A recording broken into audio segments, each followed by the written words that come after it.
Court is now in session with your host, Peter Briggs. Welcome to the Lawyers to Lay People podcast, a conversation-based podcast featuring interviews with some of Georgia's top lawyers, where we, in an easy-to-understand, non-lawyerly way, answer the questions that are on the minds of you, the layperson. In this podcast, we talk to specialists in a particular field of law to hear directly from them as to what clients typically ask them and what they should be asking. I'm your host, Peter Briggs. A little about me. I'm a personal injury and bankruptcy attorney, as well as a registered mediator currently practicing in Atlanta, Georgia. I graduated law school in 2006 from Georgia State University, and I've been practicing as a lawyer here for almost 17 years. Our guest today is Steven Lefkoff. Steven is a graduate of the University of Illinois and then the University of Georgia School of Law. He founded Lefkoff Law in 2017, and the firm provides general representation to businesses and business owners with a particular focus in the motor vehicle industry. Steven developed a unique monthly membership program and a 90 video series on car law in Georgia that he makes available for free through Lefkoff Law and GeorgiaCarLaw.com. Steven was awarded the 2002 Legal Innovator of the Year by the Daily Report newspaper and has been named as Georgia Super Lawyer Rising Star 5 years in a row. He has also presented to over 500 motor vehicle dealers at events, to hundreds of attorneys at Georgia continuing legal education events, and before a national audience of attorneys at the 2021 Maximum Lawyer Conference. Okay, welcome to the podcast, Steven. Thank you for joining us today. Thank you, Peter. It's a pleasure to be here. One of the things you do is on your website, you offer training and consultation for Magistrate Court. Can you first off explain to everyone, what is Magistrate Court? Yeah, no problem. And it's important to note first that Magistrate Court is similar if you think about People's Court, right? It's where folks go on their own or as businesses representing themselves generally. There's not a ton of attorneys in Magistrate Court to handle their own problems without the complication of the bigger courts, the state or superior courts. And in Georgia, the limit for Magistrate Court is $15,000. So if you have a problem that's a $100,000 problem,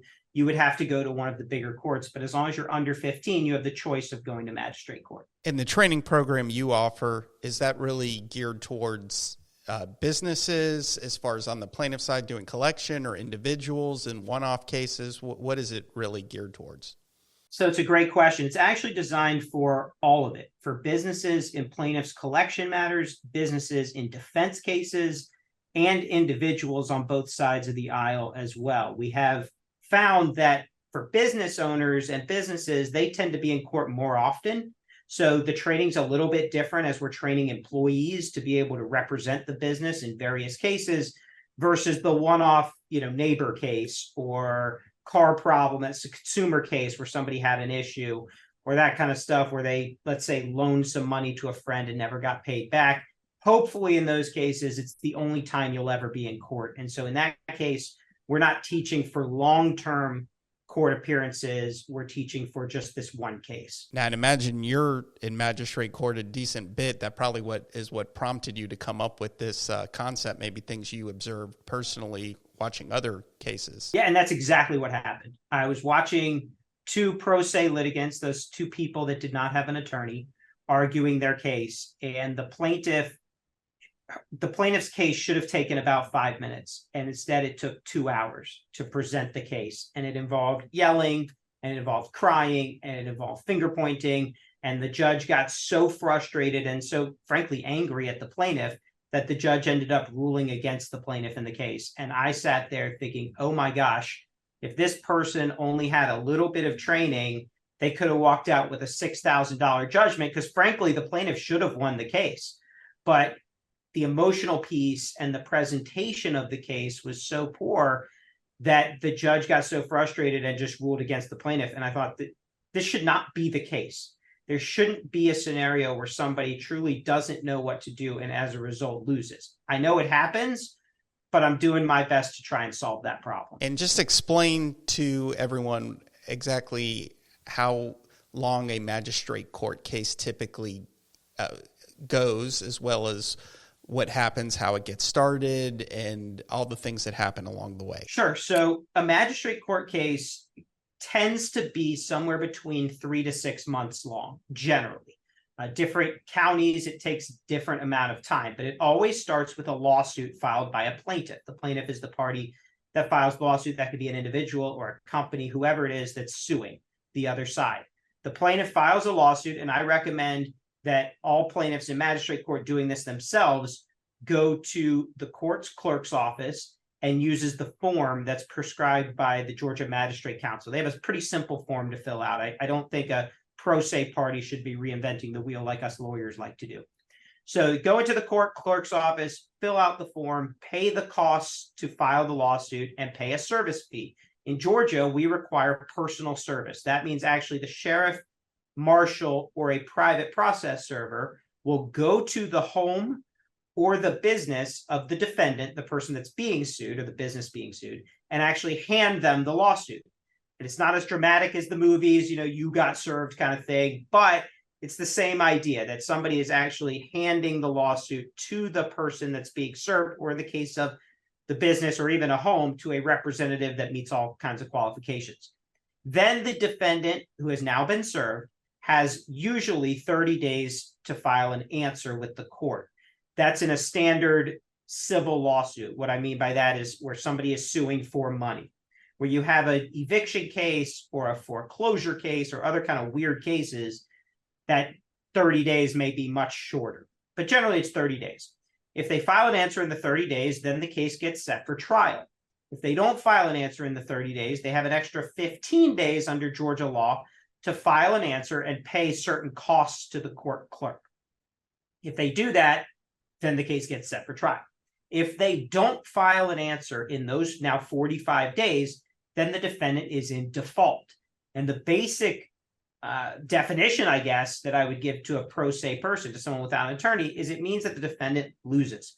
They have admitted all of the allegations in the plaintiff's complaint, meaning they say, yep, all that's true, and I owe the plaintiff the amount of money that the plaintiff is looking for, and that's all because the defendant did not file an answer. If we go back for a second to the scenario where they actually do file an answer, which is more common, then in most counties, the case is set for trial. That's a pretty short, very simple trial. You show up to the court. It's the whole calendar. What we call the calendar might have 5 to 10 different cases on it, and it may take 2 or 3 hours total. Some counties, Fulton's one of them, have now started requiring many cases go to mediation before the trial. So the defendant might file an answer, and then 2 weeks or 3 weeks later, you might get a notice in the mail saying on this date at this time, you need to go to the mediation office and have a mediation.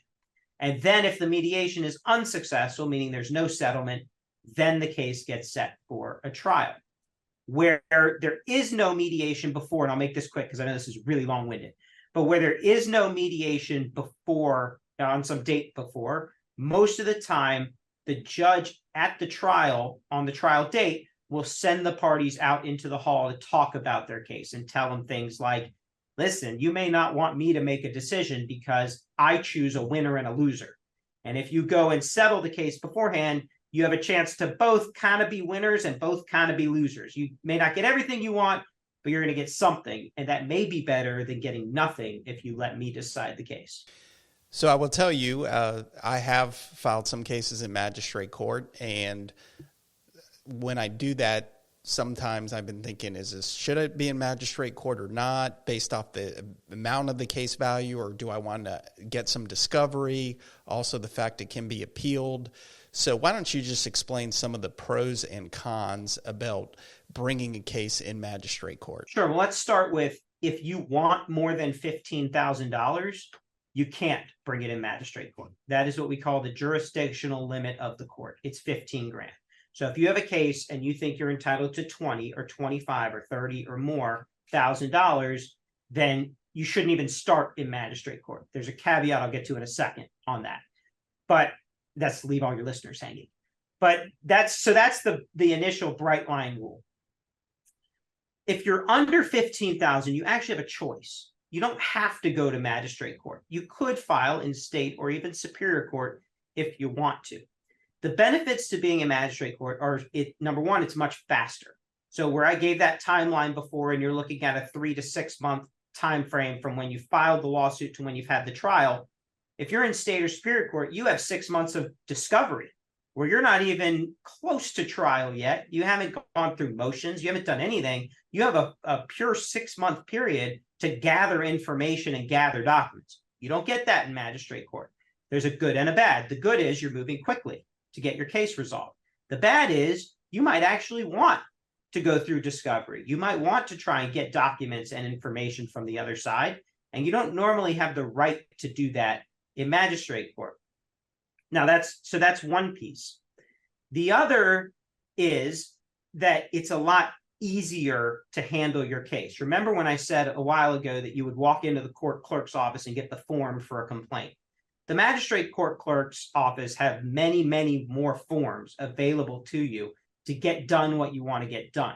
If you walk into a state or superior court clerk's office, you might be harder pressed to find some of these forms because they expect in those courts, you know what you're doing.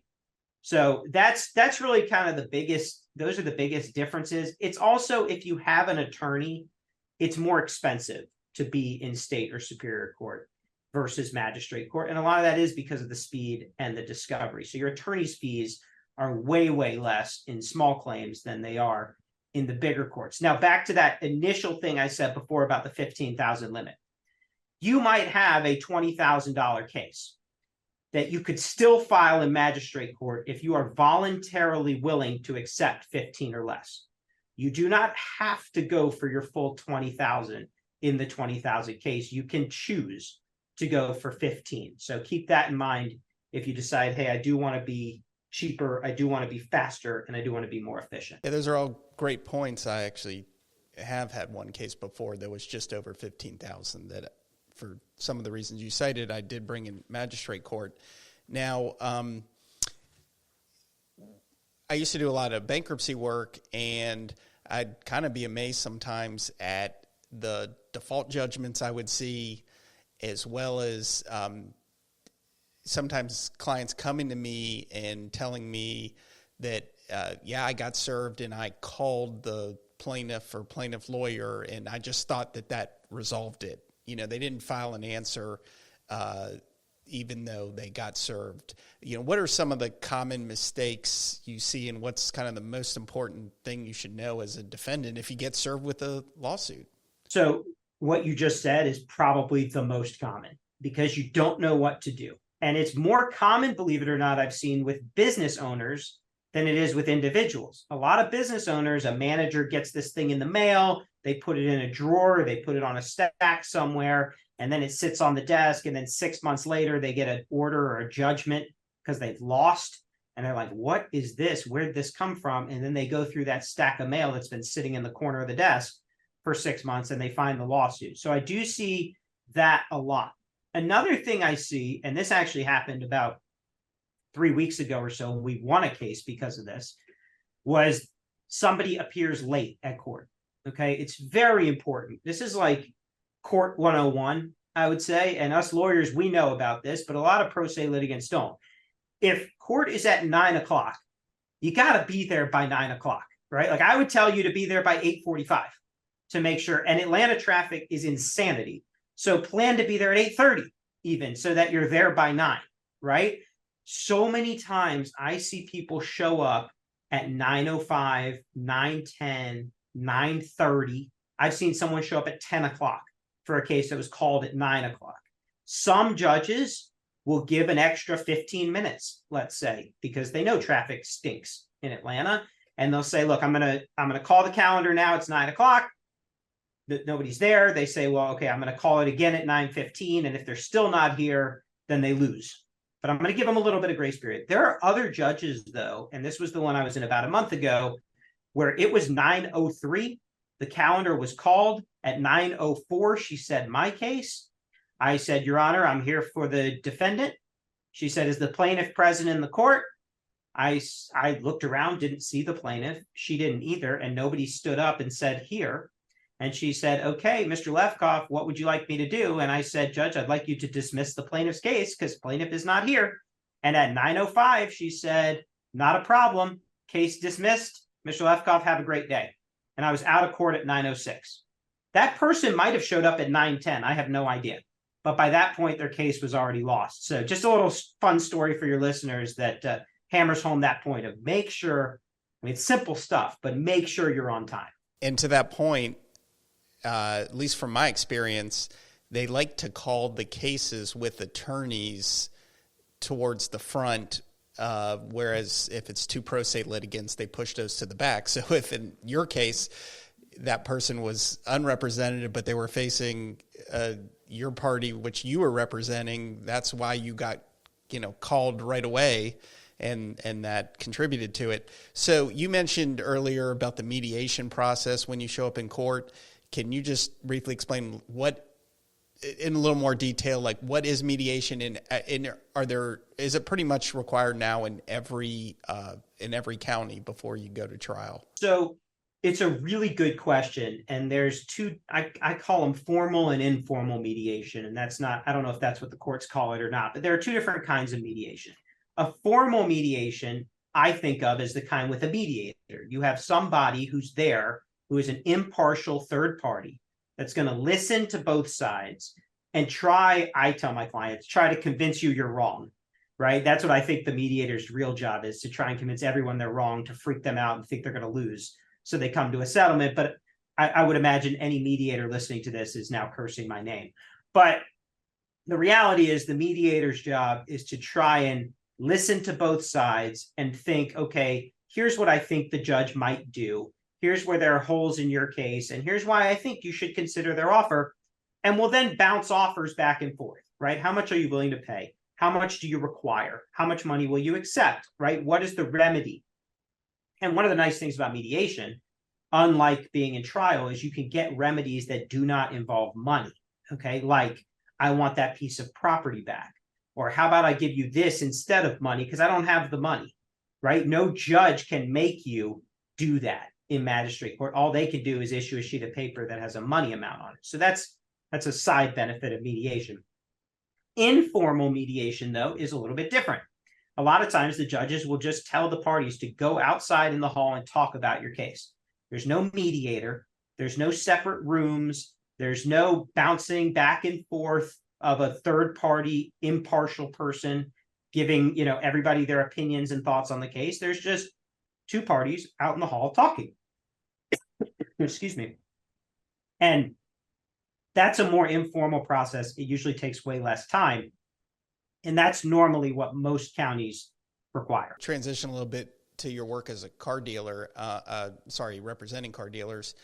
Do you, the kind of cases you're handling for them, is that, how often is that in magistrate court, or most of those state superior court cases?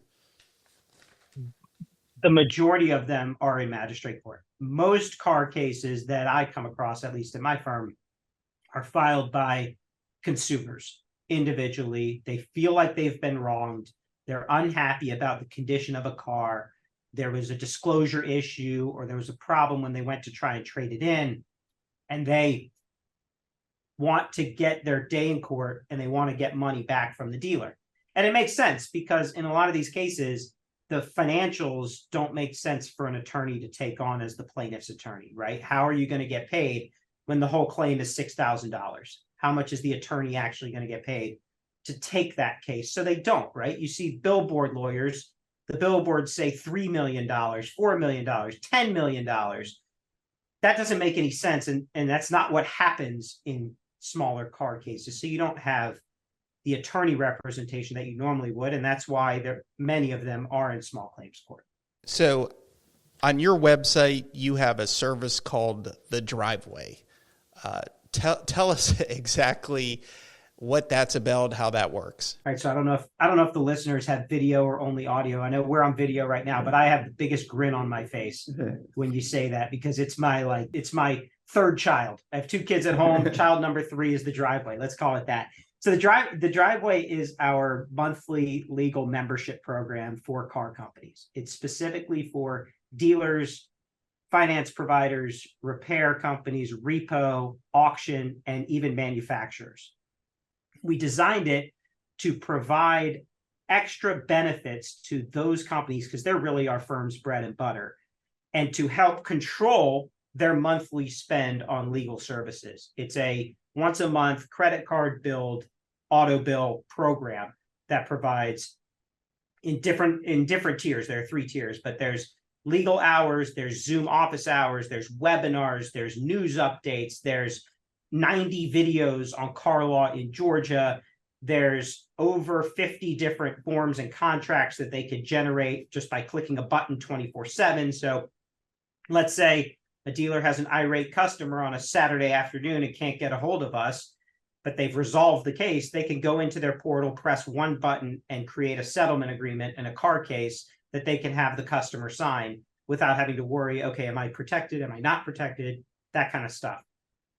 And it has all of that packaged in I think, a beautiful back-end system. There's messaging. There's a messaging platform where we don't charge our clients for emails through the messaging platform. There's new consults that we don't charge for. There's a whole. I could go on for 4 hours. How long do we have here, Peter? We've still got a few more minutes. So when you do wind up litigating on their behalf, we mentioned, the defense work you're doing in magistrate court. What about on the plaintiff side? How does that, is that really just magistrate court collections, or how much more involved is it than that? So the defense work is far more common for the car dealers. The plaintiff's work, it goes in 2 different directions. There's either collections work against the consumers, which, believe it or not, does not happen that often. Most of the dealers understand that, especially in a lot of independent dealer circumstances, a collection case isn't actually going to lead to anything. You might get a judgment, but it's worth a piece of paper. It's not going to result in any recovery. So we actually don't do a lot of collection work. We farm that out to a lot of other collection firms. The other plaintiff's work that we see more often is for the finance companies, and that's actually sometimes against dealers, where you have defaulting dealers or defunct dealers or different fraud committed by dealers, which happens every so often, less than people probably think when they think of car dealers, but it does happen every so often. And so sometimes we are in situations where we're representing a motor vehicle finance company against a dealer. Now, I would say this is kind of a niche practice area. How did you get involved in that? Now, that's a story. I'll keep it brief, or try to, for your listeners. But when I was never a car and driver subscriber. Let's start there. I'm not a car guy. It's not a thing for me. But when I started practicing law at the firm I started at, they had a broad door law practice, right? I don't know how familiar your listeners are, but if it walked in the door, they took it. That was basically what I called it, was door law. And one of the areas that the firm had, and it was a relatively small area, was in representing car dealers. And my undergraduate degree was in finance at the University of Illinois. Ding. But that was where my undergraduate degree was. And so my brain kind of lent itself to a lot of the terms, the calculations, the interest, the car business model and how it all worked, more so than the divorce and the criminal law and the other areas of practice that they handled at the firm.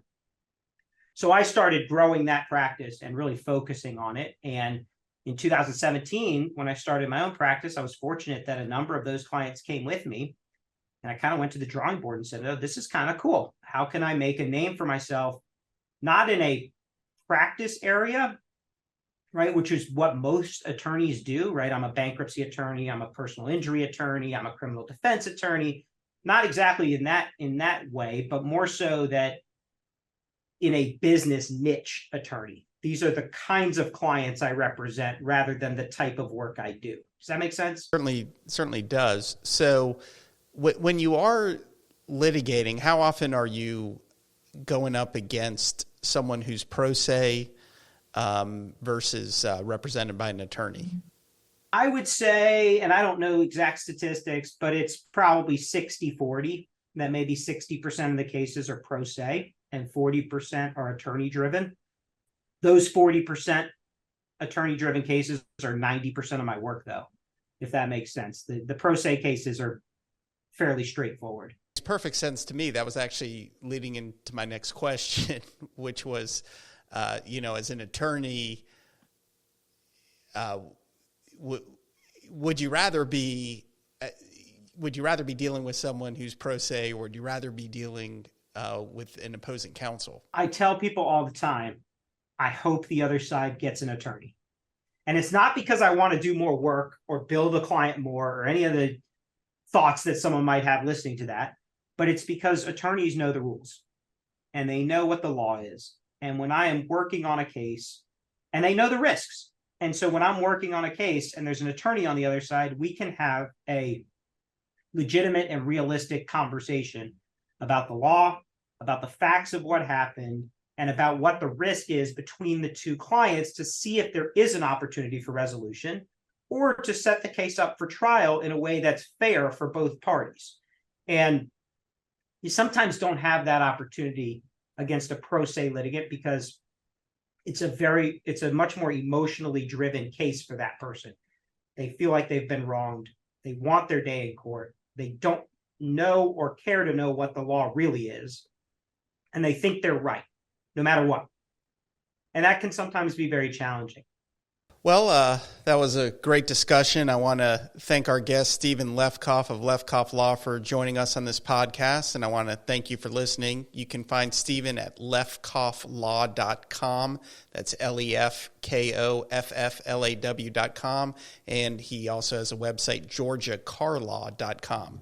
You can visit me online at brickslaw.com. That's BRICKSLAW.com.